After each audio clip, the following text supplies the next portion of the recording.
En 1890, una estufa con una sola llama calentaba más que tus hornos modernos de hoy. Y cuando los científicos intentaron copiarla, algo imposible ocurrió. Esto no debió funcionar, pero funcionó. Durante los primeros 5 segundos tienes que escuchar esto. En 1890, una estufa con una sola llama, sí, un solo fuego diminuto, superaba en calor, duración y estabilidad a los hornos modernos que consumen leña sin parar. Y lo peor es que nadie quiso creerlo, hasta que el pueblo entero empezó a congelarse. Si te interesa descubrir cómo un artefacto tan pequeño podía humillar a tecnologías que hoy cuestan miles de pesos, quédate hasta el final, porque lo que te voy a contar no aparece en libros, no está en museos, y ni siquiera los expertos se ponen de acuerdo. Y al final voy a pedir tu opinión, porque esto sigue siendo un misterio real para quienes viven en zonas frías de México. Escucha con atención. La historia empieza en el invierno de 1890, en un pequeño asentamiento minero cerca de la Sierra Madre Occidental. Las noches eran tan frías que el aire parecía quebrarse al respirar. El viento golpeaba las paredes como si quisiera arrancarlas. La nieve caía con rabia sobre techos que no estaban hechos para resistir tanto peso. Y en medio de ese infierno blanco vivía Ramón Salcedo, un herrero de 54 años, conocido por su carácter duro y su terquedad legendaria. A diferencia de sus vecinos, que estaban fascinados con los nuevos hornos que venían del norte, grandes, pesados, supuestamente eficientes, Ramón no confiaba en ellos. Decía que un horno que necesitaba estar comiendo leña todo el día no era progreso, era una trampa disfrazada. Mientras todos se endeudaban para comprar esos hornos modernos, Ramón decidió construir algo completamente distinto. Una estufa diminuta, casi ridícula, que usaba una sola pieza de leña ardiendo de manera lenta y silenciosa. Los vecinos se reían, la llamaban la cajita inútil, la estufa de juguete, la fogatita de abuelita. Nadie entendía cómo Ramón pretendía calentar una casa entera con esa miniatura, pero él tenía un secreto: el flujo de aire interior. Pasó semanas ajustando la entrada de oxígeno, el ángulo del canal interno, la salida de humo y la presión de la cámara.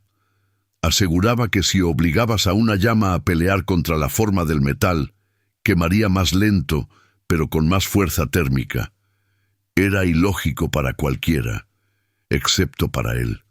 Cuando el invierno llegó a su punto más brutal y las temperaturas bajaron de 25 °C, la verdad empezó a salir a la luz. Las familias con hornos modernos descubrieron que sus máquinas eran devoradoras insaciables.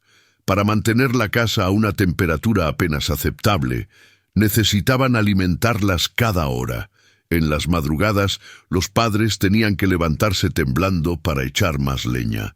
El calor subía rápido y desaparecía igual de rápido. Quemaban montones enteros de troncos en cuestión de días. Pero la casa de Ramón seguía cálida. No cálida por momentos, cálida de verdad. Un calor profundo, parejo, estable. Cuando alguien pasaba frente a su cabaña, podía sentir una bocanada de aire tibio escapando por las uniones de la madera. Eso era imposible. Una estufa tan pequeña no podía generar tanta temperatura, y sin embargo lo hacía. Una noche especialmente fría, una ráfaga de viento arrancó parte del techo de la familia Morales. Desesperados, corrieron a pedir refugio en la casa de Ramón. Cuando entraron, se quedaron completamente en silencio. El interior parecía una tarde templada de primavera. No había humo, no había olor a quemado, no había crujidos del metal expandiéndose. Era como si una máquina invisible regulaba la temperatura. La noticia se esparció como fuego en pasto seco. En pocos días, varias familias fueron a ver la famosa estufa. Ramón la mostraba con serenidad, una llama pequeña, casi inmóvil, un canal interno angosto que parecía retorcido a propósito, una salida de humo tan fina que casi no se veía.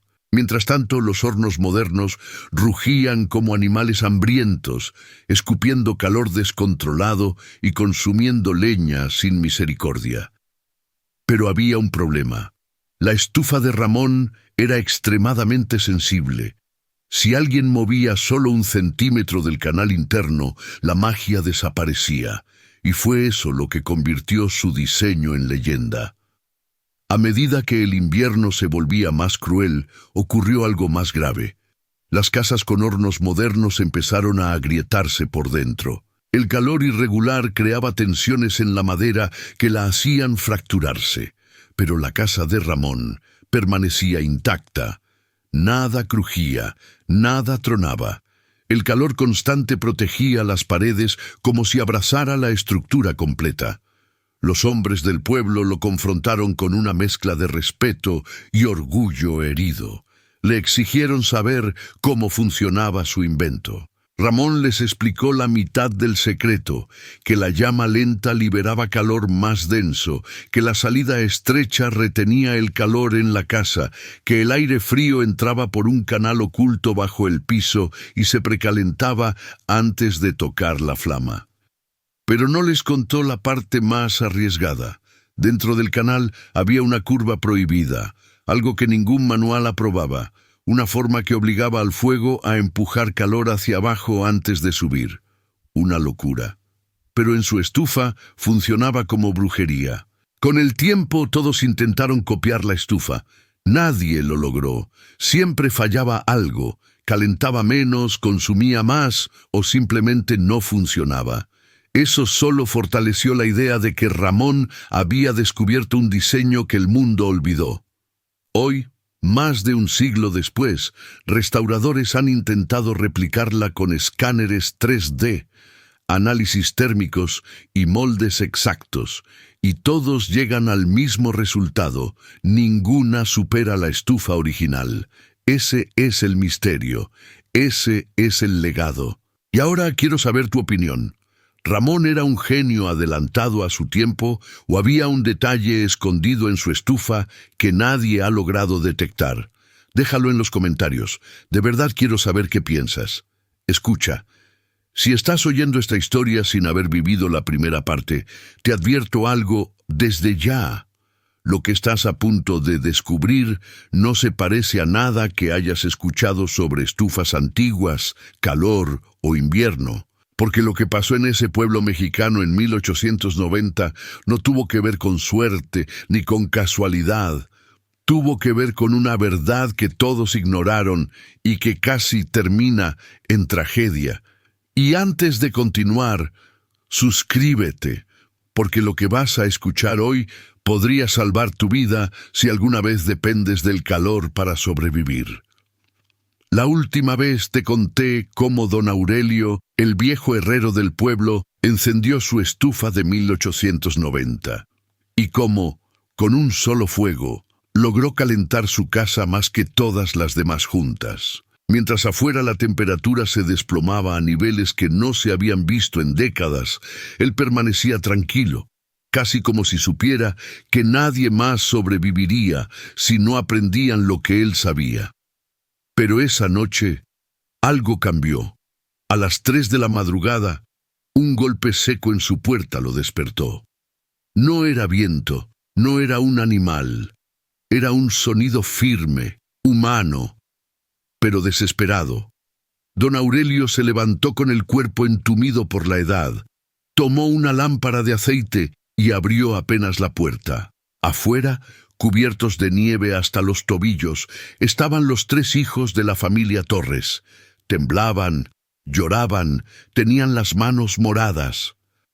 «Señor Aurelio», gritó el mayor, «nuestra estufa se apagó. Mi papá no puede respirar del frío».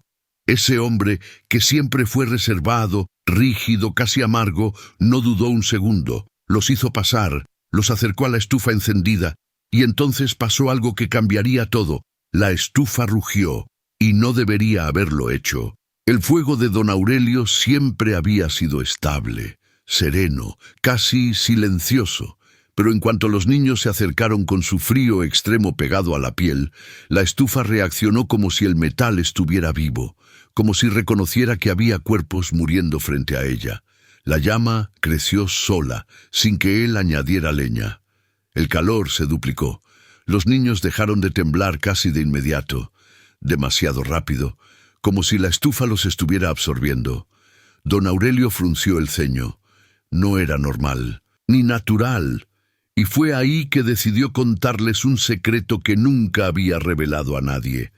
«Esta estufa», dijo con la voz baja, «no está hecha como las demás, no es solo hierro, no es solo ingeniería, tiene algo que traje conmigo desde Durango hace más de 50 años. Los niños lo miraron sin entender, pero tú que escuchas, necesitas saber esto, porque no se trataba de diseño, no se trataba de eficiencia, se trataba de algo vivo. Aurelio les explicó que cuando era joven aprendiz de herrero, trabajó con un maestro que la gente del norte llamaba el hombre del humo. Nadie sabía de dónde venía ni por qué sus estufas calentaban casas enteras con un solo leño. Lo único que todos sabían era que cada pieza que él fabricaba tenía una marca, un símbolo extraño grabado en el metal, 3 líneas cruzadas por un círculo incompleto. Ese símbolo, según el maestro, no era un adorno, era un nexo entre el metal y el aire, explicó Aurelio. Algo que obligaba al calor a moverse diferente, como si el fuego encontrara un camino oculto dentro del hierro. Los niños no entendían, pero escuchaban, y entonces Aurelio soltó la parte que nunca había dicho a nadie. El maestro decía que ese símbolo solo funcionaba si la estufa tenía cerca algo que necesitara calor para seguir viviendo.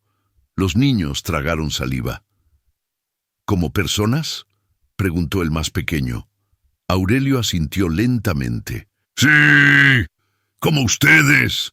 La estufa volvió a rugir como si respondiera. En ese mismo momento, un grito llegó desde la casa de los Torres. Un grito seco. Un grito que no venía del frío, sino del susto. Aurelio abrió la ventana y vio algo aterrador. De todas las chimeneas del pueblo empezaba a salir humo negro. Las estufas modernas, esas que todos presumían, esas que todos aseguraban que eran mejores que la de Aurelio, estaban colapsando al mismo tiempo. El fuego se estaba ahogando dentro de ellas.